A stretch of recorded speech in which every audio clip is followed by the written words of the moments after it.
పొందుతాయి.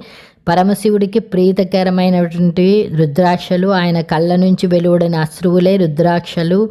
వాటిని ధరించడం వల్ల ధర్మబద్ధత, ఆధ్యాత్మిక ప్రగతి, నిర్మోహం కలుగుతాయి. తామర పువ్వులకు దిగువ భాగాన కాయల్లోని విత్తనాలు గట్టి పూసల్లా ఉంటాయి. వీటిని ధరిస్తే జ్ఞానసిద్ధి కలుగుతుంది, అంతరంగ శోధన వృద్ధి చెందుతుంది. ఈ గింజల్లోని ఔషధ గుణాల వల్ల శారీరక ఆరోగ్యము, మానసిక స్థైర్యం చేకూరుతాయి.